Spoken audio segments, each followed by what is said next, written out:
айналаңдағы заттарды зертте дейді. Сендер білдіңдер ма? Тіс жуатын пастамыздың өзі мұнайдан жасалады екен. Білдіңдер ма?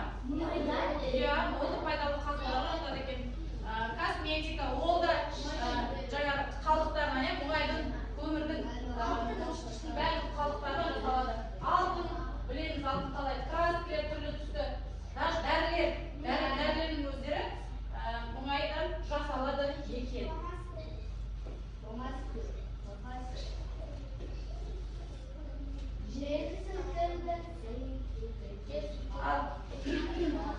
Кітабымызды ашамыз.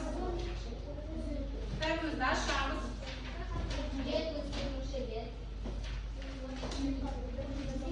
44-ші бетті ашамыз. Ойлар дейді.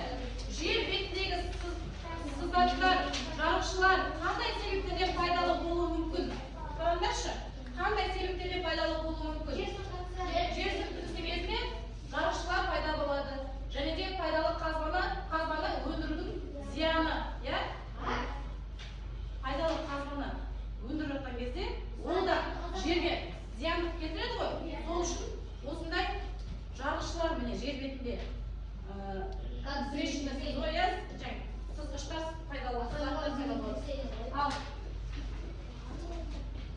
және де жер сілкінген кезде де оны білеміз, иә?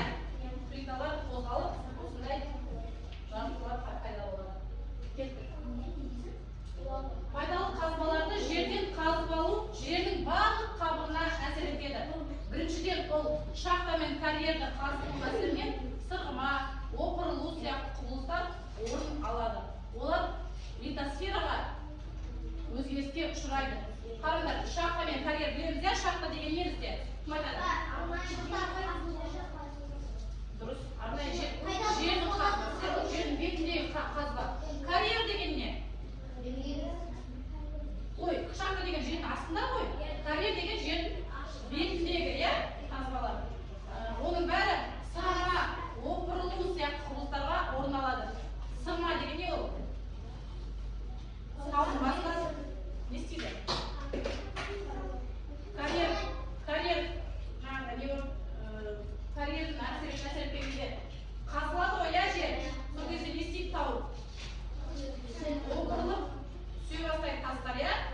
Күш түседі да, сонымен жердің бетінде осындай құбылыстар орын алады.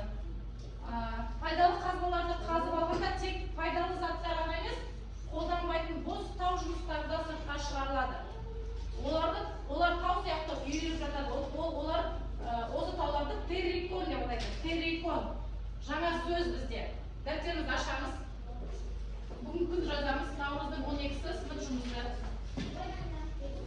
Террикон деген не? Жазып өтейікші балалар. Террикон деген не бізде балалар? Жазып өтейікші. Террикон.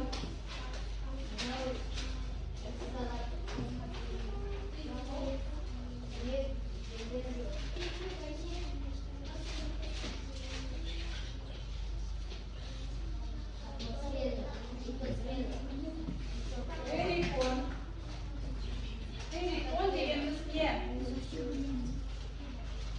Пайдалы қазбаларды жазамыз. Пайдалы қазбаларды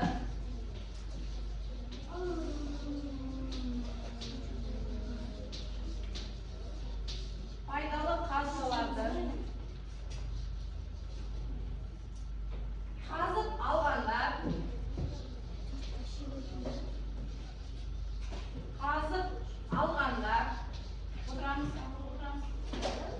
алғанда тек пайдалы заттар ғана емес,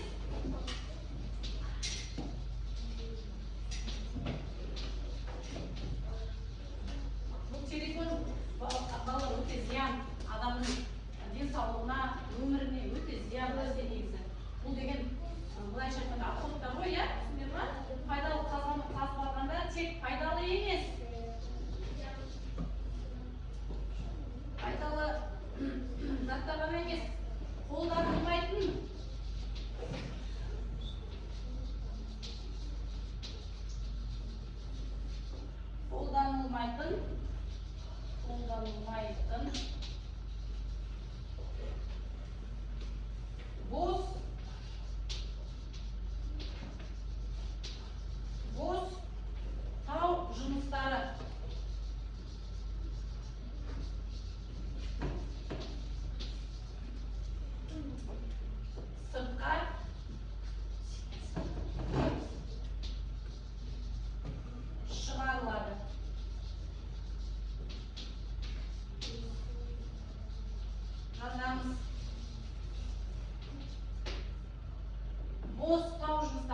жыныстары сыртқа шығарылады.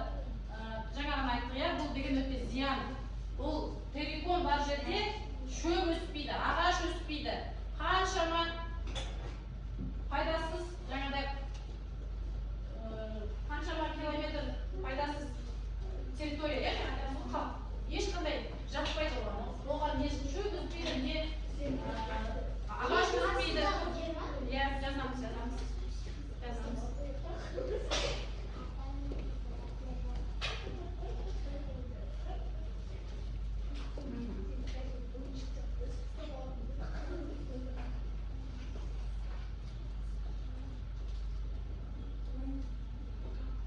Су мен топырақ арқылы бұл зиянды заттар тірі ағзаларға таратылып, биосфераға әсер етеді.